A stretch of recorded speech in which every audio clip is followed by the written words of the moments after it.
Hello everyone and welcome to another video. This time we're going to be reacting to MiG Alley, Air War in Korea, Cold War documentary by The Cold War. Yes, the channel is called The Cold War. I like history. I'm not sure if I can consider myself a history buff. I mostly prefer ancient history during, of course, times of the Romans and Second World War. However, I have little to no knowledge of the Cold War period. I only know one thing, that we were about to die 2 times. Once because the Soviet anti-nuclear radar or whatever had an error and they were ready to launch the nukes until an officer said, okay, hold on, maybe it's just a bug. And yes, it was a bug. And then on the US side, they also had an error. And again, same shit. Another officer was like, okay, don't kill the planet yet. Let's hold 1 more minute. And nothing happened. So yeah, if people keep saying, yeah, there's a government hidden that's trying to destroy us, that's trying to control us, no. If there was a government who was trying to control the world, they would not allow this type of shit to happen, and our planet being one minute away from extinction, our humanity being 1 minute away from extinction. So yeah, that's whatever. Yeah, MiG Alley, the war in Korea. Let's see what this is about. The Korean War. We've looked at this forgotten conflict a few times on this channel, from a variety of different perspectives. The war began as one of movement, with armies moving up and down the Korean peninsula for the first year of fighting before stalling into a grinding stalemate. As this happened, international interest in the war, even for participating nations, began to wane. The exception to this, however, was the air war taking place in the skies over North Korea as American jets fought against Soviet jets for air superiority.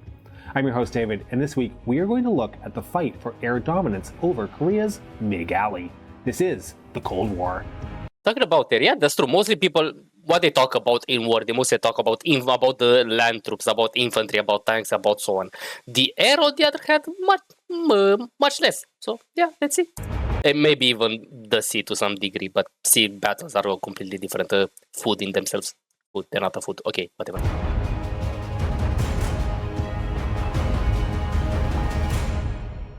The Korean War began on June 25, 1950, the day North Korean forces, with the blessing of Stalin's Soviet Union, crossed the 38th parallel and invaded South Korea. It was fought for 3 years, ending with a ceasefire signed on July 27, 1953.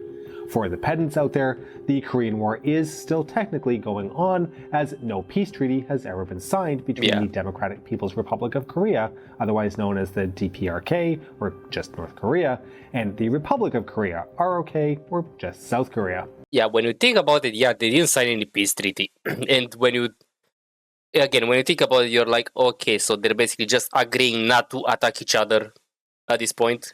They're still at war, but they're like, okay, let's be passive until we don't feel like being passive anymore. And this is really like a really thin line between starting genocide again and having peace. I'll give a very brief synopsis of the war here, just to contextualize the rest of the story we're going to tell today.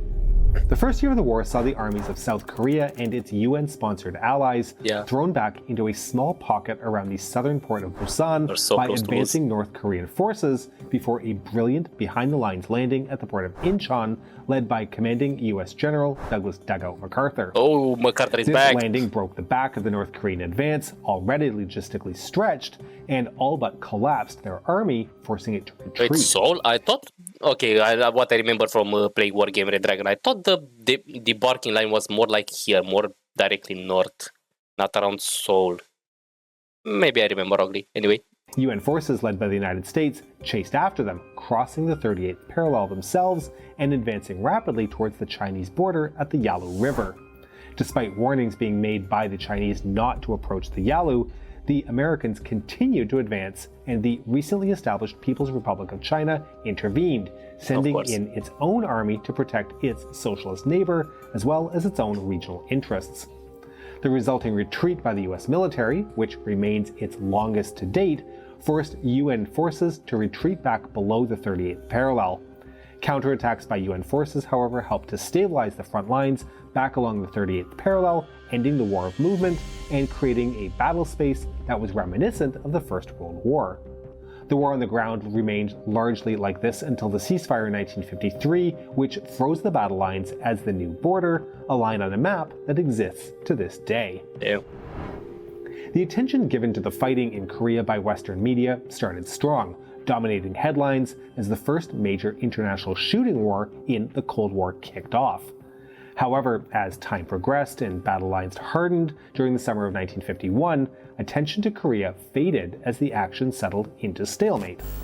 The one exception to this was in coverage of the fighting happening in the skies above Korea. The war saw for the first time all-jet combat as United States Air Force jets, along with some of its allies, including the Royal Air Force, Royal Canadian Air Force, and Royal Australian Air Force, sought to secure dominance over the air forces of North Korea and the PRC. I need to read about it. I'm not sure how the Russians got the reactor engines. I know that the Americans took from the Germans when in exchange for for being safe and safely transported into the United States and not be hanged on the spot. But I wonder how the Soviets did. Maybe, probably spying. I mean, it's not the first time they would be doing this. Like knights in the sky, jet pilots dueled for control, creating legends and myths, including a much-lauded 10-to-1 kill ratio claimed by the USAF in the years following the war in Korea. 10-to-1. But let's look at the progress of the air war first, and then come back to kill ratios and success and failure at the end. So, the North Korean invasion in the summer of 1950 was largely a ground operation, as the North Koreans expected little air opposition. The North Korean People's Air Force consisted of just over 100 aircraft, including Second World War-era Yakovlev Yak-9 fighters and Ilyushin Il-10 ground attack aircraft. The South Korean Air Force... They even used World War II planes? Okay, I knew about World War II weapons used by the infantry. Yes, that's known, but even planes, okay. I mean, jet engines weren't they weren't as developed as they are today, so also they probably didn't have enough time to replace all the aircraft with modern jet engines. So yeah, it explains why they were also used. They probably still have, because they have like a giant stockpile since World War II. So they were like, okay, we have them, might as well use them. Contrast was almost non-existent as a combat force. The South Koreans, however, could count on the support of the United States' Far East Air Force, FEAF, based out of occupied Japan, which included F-80 Shooting Star jet fighters, as well as prop-driven F-82 Twin Mustangs, F-51 Mustangs, and B-26 Invader bombers. There were additionally B-29s of the 20th Air Force stationed in Okinawa. It should be noted that all of these aircraft suffered from similar challenges. The rapid demobilization of the US military after the Second World War had left units with shortages of key personnel, especially in fields like logistics and maintenance. This meant that while units and aircraft were physically present, there was restricted availability. This was to the point that in 1950, flight crews with FEAF were required to load and fuel their own aircraft before they could fly. The dominance of Strategic Air Command within the US Armed Forces, but especially within the Air Force, meant that funding for units outside of SAC was limited. And contrary to public memory about the USAF in 1950, the majority of pilots were not Second World War veterans, although those in leadership positions often did have combat experience. As the North Korean army rapidly advanced and ROK forces largely collapsed, the United States, with United Nations approval, thanks to the Soviet boycott of the Security Council, began a rapid deployment of both ground forces to help stem the North Korean assault, as well as an air campaign. This included the use of B-29 bombers, which were expected to carry out a strategic bombing campaign against North Korea in order to bring about a collapse of the communist state. This concept was perfectly in line with the USAF approach in how to wage war, since, after all, in their minds, strategic bombing had won the Second World War in Europe, but especially in the Pacific. To some degree in Europe. It was mostly like keep on throwing bodies at them until you reach Berlin. That was pretty much how it worked. Strategic bombing in World War II absolutely worked because they weren't able to produce as much ammo, as much equipment as they used to, but probably mainly the biggest reason why Germany fell in the Second World War was because they had 2 wars on 3 different fronts. They had the Eastern Front, the Western Front, and the Africa campaign, which all had to be supplied with logistics, and that costed a lot. And also stretched them very thin on all the fronts.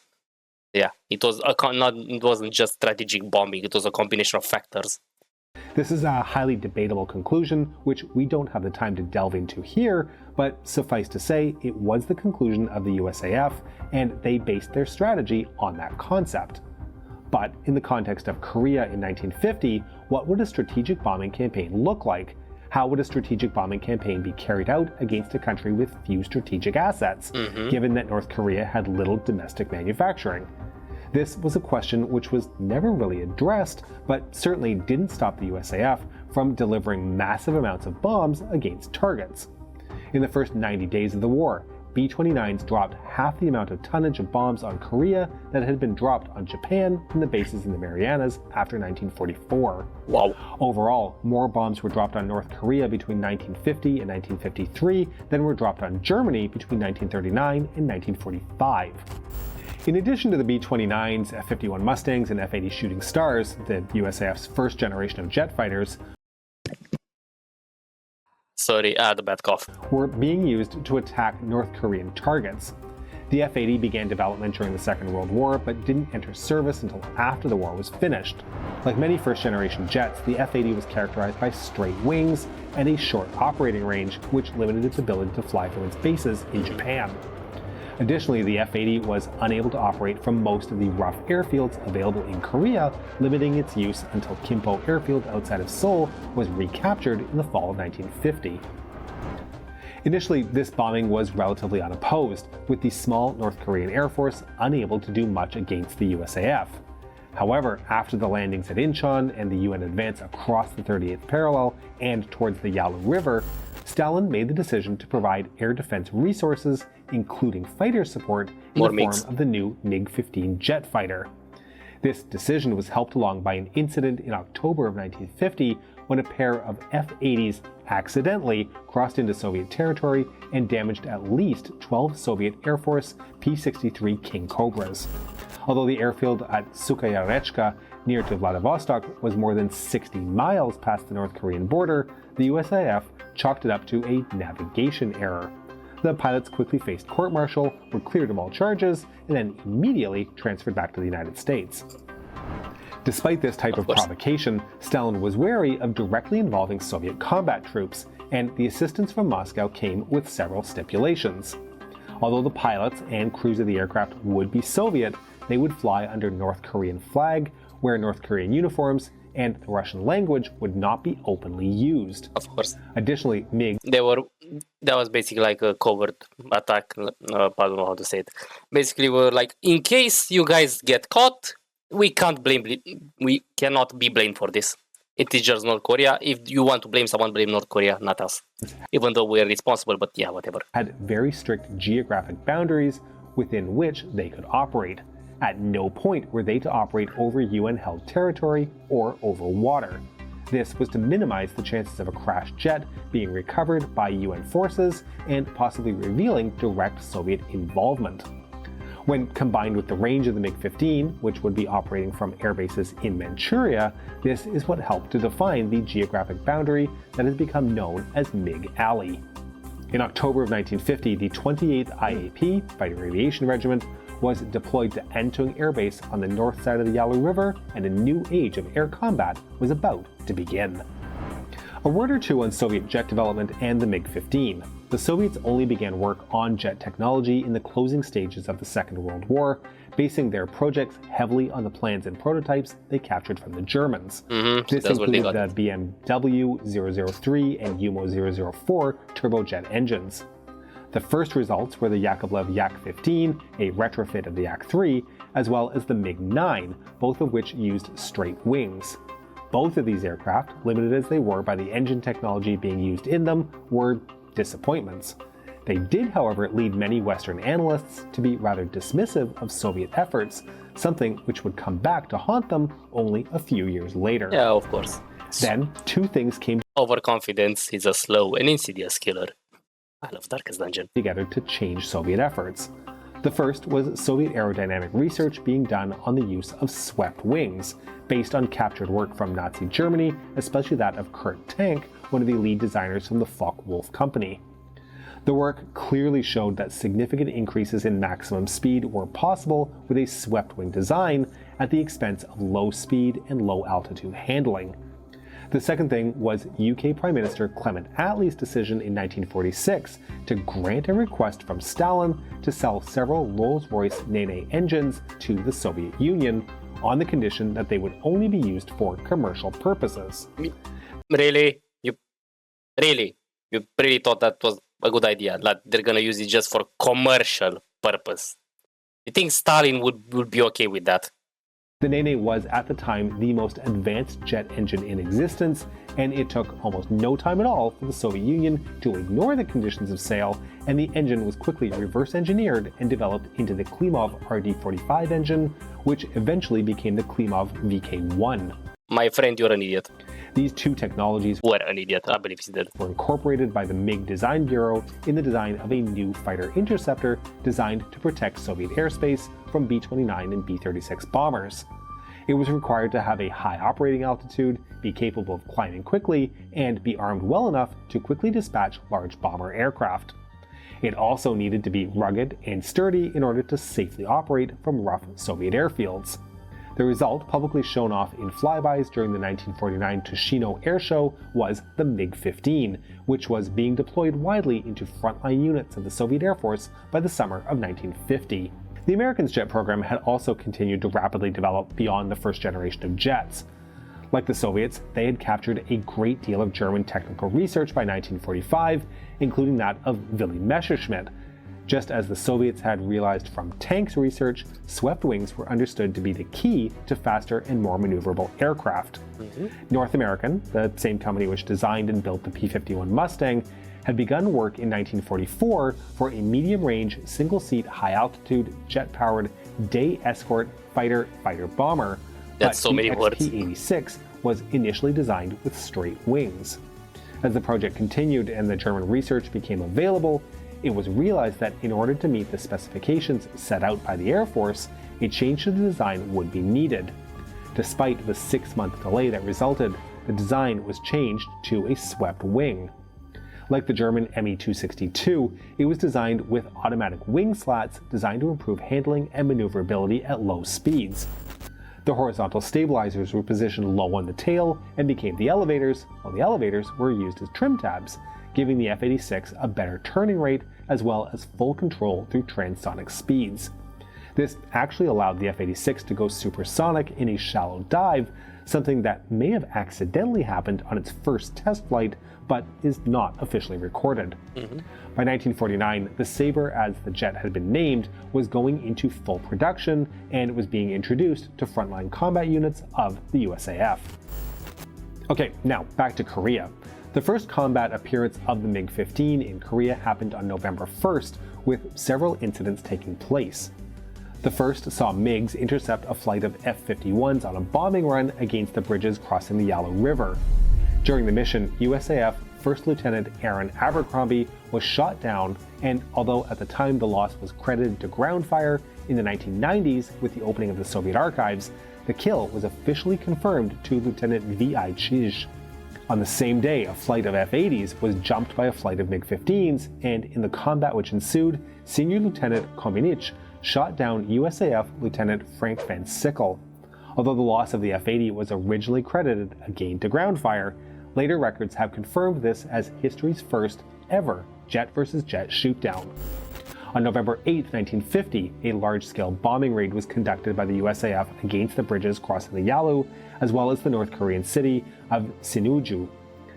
70 B-29s were accompanied by several flights of F-80 Shooting Stars. As the attacking force came into the target region, several MiG-15 flights rose from the airbase at Antung in Manchuria to attempt to intercept the American aircraft. They were too late to reach the B-29s, which did severe damage to Sinuiju, but did engage with the F-80s. While the American pilots did claim a downed MiG as a result of successfully spraying one with 50 caliber rounds. Yeah, I mean, they were like they were like 5 or 6 on the recording, so shoot 6 planes at some point, one of them is gonna hit. It's inevitable. Soviet records examined in the 1990s reveal that there was only light damage to the MiG, and it successfully landed at Antung a short time later. There was a quick realization that the introduction of the MiG-15 to the Korean battlespace introduced a major threat to UN air dominance, including attacks on reconnaissance and bomber aircraft, vitally important to how the UN forces waged war. Within a week, the decision was made to transfer F-86 Sabres to Korea to protect attack aircraft. At the time the decision was made to move Sabres into the theater, they were meant to operate from the airfield at Pyongyang, which was under the control of UN forces at that time. I'm confused about something. Didn't the US have SAM turrets in this time period? Couldn't they have like a few batteries of SAMs in the nearby vicinity? Or actually, no, this is actually not attacking the ground, it's just attacking the plane. Okay, never mind. I'm an idiot. There were few suitable airfields in Korea from which to operate jets, and the airfields at both Gimpo and Suwon in South Korea were at near capacity, operating wings of F-80s and F-51s. When the Chinese offensive forced the retreat of US and UN forces back below the 38th parallel, the airbases intended for the F-86s were no longer available. Initially, only 6 Sabres at the time would be able to operate from Korea and would need to be rotated from the main base in Japan. Due to improper weatherproofing of many of the Sabres initially transported to Korea, numbers were slow to be deployed into combat as repairs needed to be performed. I imagine having so many jets ready for battle but not having the actual maintenance in order to get them all there. I think the high staff were probably just throwing punches in the air or throwing tables or just throwing things to the walls. They're like, how the fuck did we miss this? Early Sabre Imagine being able to have all of them in the air. They probably would have had, let's not say total dominance, but close to total dominance. missions over the north attracted little attention from the MiGs, being reserved for attacks against UN bomber aircraft. But on December 17, 1950, a flight of 4 Sabres, led by Lieutenant Colonel Bruce Hinton, flew at an altitude and used radio patterns typically associated with the F-80, and MiGs from Antung took the bait. In the ensuing combat, Hinton downed a MiG piloted by Major Yakov Efremenko of the 29th Guards Air Regiment, the first Sabre kill in what was about to become known as MiG Alley. During that engagement between Hinton and Efremenko, a factor in the developing air war presented itself: the light weight of American armament. Hinton used almost his entire load of ammunition to bring down Efremenko's aircraft. While he was successful in doing so on this occasion, largely the result of hitting the tailpipe of the MiG, the American belief of the overall effectiveness of their guns over the course of the war was greatly overstated, leading to kill claims that were significantly higher than reality would later demonstrate. However, the communist advance was reversed. UN forces moved north again, recapturing Seoul and Gimpo, allowing Sabre flights to resume by April of 1951. This was rather fortuitous timing. While the weather since December had placed severe restrictions on the USAF's ability to conduct bombing attacks, by late March the weather was improving and the need for bomber protection increased. On April 12th, the USAF conducted another B-29 mission against the Yalu River bridges at Sinuiju, flying with not Sabre escorts but F-80 and F-84 Thunderjets. In what has become known as Black Thursday, the bombers were intercepted by MiG-15s, which completely outclassed the US escorts, allowing the bombers to be attacked freely. Of the 48 bombers, 3 were shot down and 7 were so badly damaged as to be totally written off in exchange for 0 casualties to the MiGs. An attempted follow-up strike resulted in an additional 15 B-29s being shot down or damaged, meaning that a full 25% of the B-29 force available to Far East Air Force were damaged or destroyed. 2 things came from Black Thursday. The F-84 was deemed no longer suitable as an escort and was reassigned as a strike aircraft. The other was that the B-29 missions were suspended over Korea for 6 months. That's what I think about the Americans in general. When you start thinking that you are the best, at some point you are gonna become outdated and you won't even realize it until it is too late. Like it happened with the jets until they realized, okay, we need to put them down and get the new variants in. Incidentally, they never Too bad it costed lives. attacked the Yalu River bridges again. As the year progressed, so did air combat as each side attempted to gain the advantage, with little luck. The MiGs were stationed at airfields in Manchuria in the People's Republic. US and UN aircraft were prevented from crossing into Chinese airspace for fear of widening the scope of the war into a more general conflict. The relatively short range of the MiGs meant that from these air bases, their missions were largely restricted to intercepting and attacking US and UN aircraft that were attempting to strike the supply lines stretching from the Soviet Union, but especially from China, which were key to supplying the Communist war effort. This area of contact is what has become known as MiG Alley. In September of 1951, however, it was discovered that the Communists were constructing air bases at Samchan, Taechon, and Namsi, all inside North Korea, south of the Yalu. This would have allowed the MiGs to operate significantly further south, threatening US and UN air dominance over the line of contact, something which they relied on to help offset the numerical superiority of the North Korean and Chinese forces. A series of daytime B-29 strikes were coordinated to attack the three airfields. Due to poor timing, which in reality was only a space of approximately 2 minutes, the 9 B-29s attacking Namsi found themselves without fighter escort in the combat zone, and the MiG-15s, which were waiting for them, took advantage of the opportunity. 3 of the bombers were shot down, but all 9 were heavily damaged. Black Tuesday, as the day became known, remains the highest loss percentage, 33%, of any USAF attack in any war. My God. So far anyway. Despite these losses, the airfield at Namsi sustained no damage.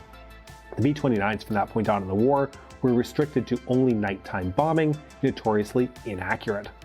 Now, this might not seem like a big deal, but it was a tremendous blow to the Americans. Yeah. In a 2007 summation by former Sabre pilot Lieutenant General Charles Chick Cleveland, quote, "You have to remember that the little MiG-15 in Korea was successfully doing what all the Focke-Wulfs and Messerschmitts of World War II were never able to do, drive the United States bomber force right out of the sky." The air duels in the skies over North Korea were fought by men using machines which were relatively evenly matched. Each had advantages and weaknesses in different areas, and while I could go through a list of these, it has been summarized quite well by Soviet MiG-15 pilot Captain Sergei Karamenko, who had 13 confirmed kills in Korea. Ooh. Quote, "Our MiG-15 and the F-86 belonged to the same class, similar types with similar performance. They differed only in that the MiG had an advantage in rate of climb at altitude, while the Sabre was superior in maneuvering, especially at low level. These advantages could not always be used, however. The fight, as a rule, was decided in the first attack. After the first pass, the MiG-15s reached for altitude, while the Sabres rushed for the ground. Each tried to reach the altitude where it held a distinct advantage, and thus, battle faded." Okay, I didn't know that. So basically, the battle itself was just first strike, then both sides went to their advantageous altitudes, and to that point it was like, okay, let's just retreat. It doesn't make any sense.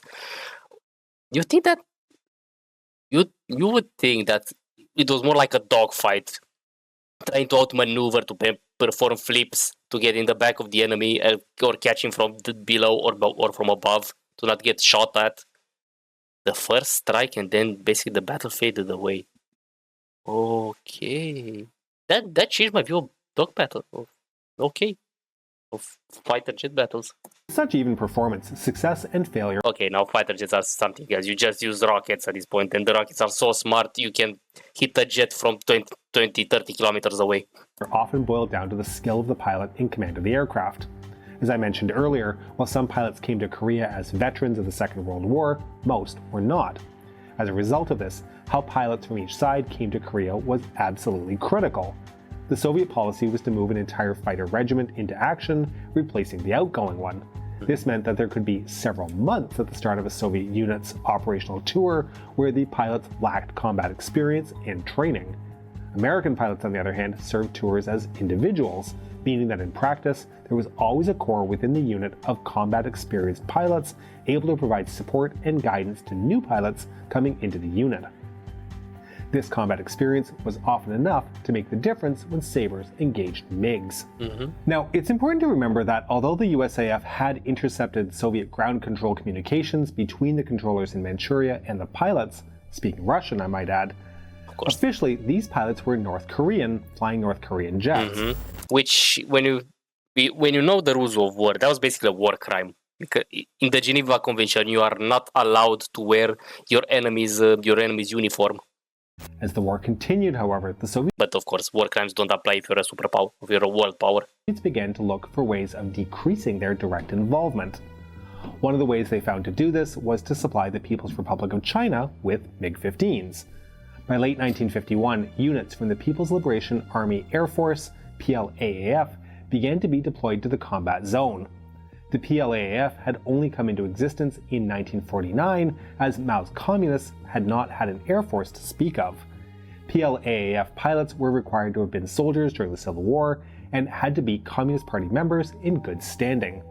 They received flying training in the Soviet Union and in China before being deployed to fight in Korea, but the nascent organization was moving pilots with comparatively little flight experience into a situation where they would be facing combat veterans.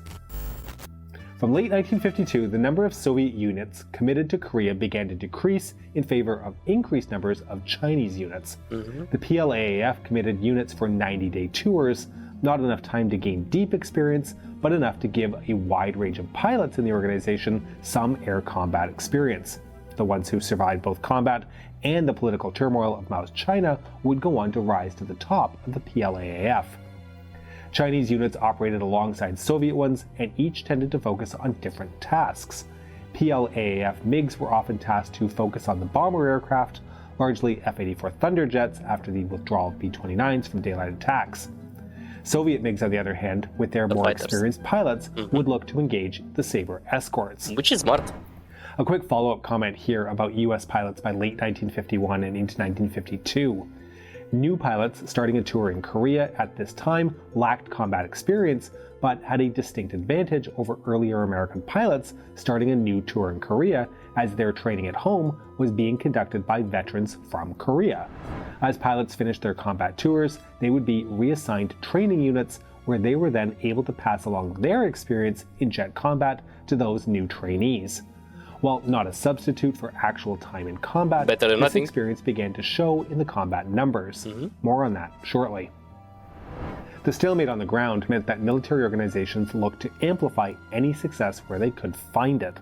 For the USAF, a race developed to see which jet pilot would be the first to achieve 5 jet kills. On May 20th, 1951, James "Jabby" Jabara, who had arrived in Korea in December of 1950 with the first Sabres, was credited with his 4th and 5th MiG kills, making him America's first jet ace. He was immediately brought back to the US to participate in a huge publicity campaign to help promote the USAF and American military involvement in Korea. Although Jabara would return to Korea in 1953, scoring a further 9 MiG kills, Soviet records released in the 1990s revealed that Soviet losses on May 20th, 1951 were of only a single MiG, meaning that Jabara, America's first jet ace, is possibly not actually America's first jet ace. One thing about the records in totalitarian states, you can't really believe them because those records are gonna write what the preferable outcome that the receiver want to hear. Because it works like this. You are an officer, you lost 5 planes. If your superior hears you lost 5 planes, they're either gonna demote you or they're gonna, I don't know, put you to prison, anything for losing the state so much power, so much money, whatever. So they're gonna be like, you know what, boss, I lost only 2. We were fine. His boss is gonna be like, okay, we lost 2. If I tell this to my superior, will they shoot me or will they not shoot me? Let's say we only lost 1. And by the time it got to the high staff, to the high staff, there's gonna be like a more preferred outcome for the totalitarian state. Therefore, yeah, it is something to think about, but that if the Soviets said in documents you only killed 1, it doesn't really mean that it is 100% sure only 1 was killed. Could have been 3 or 5. As the war dragged on, successes in the air became a competition, with a so-called ace race taking place, especially among US pilots. Success in combat was seen as a way to advance a career, and some pilots would take extraordinary risks in order to do so. This included deliberately ignoring orders not to cross into Chinese territory while pursuing fleeing MiGs, leading to kills that couldn't officially be counted. Yeah. If caught violating the geographic boundaries, pilots could be court-martialed, but this practice was often overlooked in the interest of downing more MiGs. Through 1951, one of the restrictions suffered by the Sabre was that of range. The airfields the F-86 were operating from were well south of MiG Alley, and although the Sabre had a longer range than the MiGs did, the MiGs were operating from bases immediately alongside the combat zone and had fewer risks of running out of fuel. The Sabres, on the other hand, could be restricted to approximately 20 minutes of time over MiG Alley, hoping to engage the enemy, and might then need to disengage early if bingo fuel was reached. Some pilots would stretch their range by flying to an altitude of over 40,000 feet, shutting their engines off and gliding back to a friendly base, sometimes even needing to perform a dead stick landing due to a lack of fuel. By 1952, however, drop tanks were being introduced for the Sabre, and although there were ongoing supply and performance issues with the tanks for the remainder of the war, the additional range they offered allowed Sabres to remain in combat for far longer periods of time. This was combined with the introduction of the Sabre F model. Just in case, drop tanks are basically tanks of fuel attached to the engine of the jet. First, it's gonna consume the fuel from the drop tank, and once the drop tank is dropped, because it's basically a big metal storage area that's gonna weigh down the plane, it's gonna go into the reserves of the actual plane. So yeah, it was quite useful. Which if I remember correctly, they're even used today to some degree. Only had a larger, more powerful engine, allowing it to climb faster, but wing modifications also gave it better performance at higher altitudes. This introduction nullified the advantages that the MiG-15 had enjoyed up to that point in the war. In early 1953, an experimental version of the Sabre, the F-86F-2, was deployed to Korea armed with a 20mm cannon, replacing the 50 caliber machine guns. This change was made, albeit grudgingly, to provide better hit results against the sturdy MiG. This was welcomed by the Sabre pilots, who, according to official reports, quote, universally would like a heavier caliber gun so that when a hit is made, a sure kill results. Future models of the Sabre, especially the G model, incorporated the cannon as a key feature, although future USAF aircraft, like the F-4 Phantom, would not initially be built with a cannon, to the detriment of pilots in America's next war. Of course. So, this seems like a perfect time to talk about kills and credits and reporting. Let's keep in mind that for a long time following the end of the war in 1953, the accepted statistic was a 10-to-1 kill ratio, that Sabres shot down 10 MiGs for every Sabre shot down. Nah, I don't believe it. Studies following the Second World War showed that pilots and crew of aircraft in combat claimed shooting down aircraft at a rate of about 2 to 2.5 times higher than reality. These are not seen as malicious claims, but rather a genuine lack of clarity on if an opponent was damaged or even downed. The situation was quite similar in the skies over Korea, as the speed at which air combat was occurring was significantly faster than during the Second World War. Gun camera footage of an opponent being hit, followed by eyewitness testimony of a second pilot that there was either a fireball, a parachute, or that an aircraft crashed into the ground, was deemed to be the gold standard. This was not always possible, however, as combat could involve over 100 aircraft at a time. Pilots could hit opposing aircraft, but fail to cause serious damage as the opponent took evasive maneuvers, diving for the ground and trying to escape. In the middle of combat, a pilot would not be allowed the luxury of following that plane to confirm it crashing. As the war carried on, less and less evidence was required in order to claim a kill. This was helped by both the MiG and the Sabre being rather sturdy aircraft with rather simple jet engines, especially when compared to the far more complex piston aircraft of the Second World War. It was also magnified by the way in which aircraft would be counted as shot down. Any American aircraft that managed to return to land at a friendly airbase was considered recovered and not shot down, even if the aircraft was immediately written off as beyond repair. Crashes over friendly territory were also usually categorized as operational losses rather than a shoot-down. This would result in a Soviet pilot claiming a shot-down Sabre, but the American records not showing any losses for that day. Bureaucracy. There was also a habit of not accepting that shoot-downs and damage were happening as a result of air-to-air combat, but was instead the result of anti-aircraft fire coming from the ground. The PLAAF claimed to have shot down 330 aircraft, with a further 95 damaged, and only lost 231 aircraft with 151 damaged. Okay. The Soviet Union admitted the loss of 345 MiGs.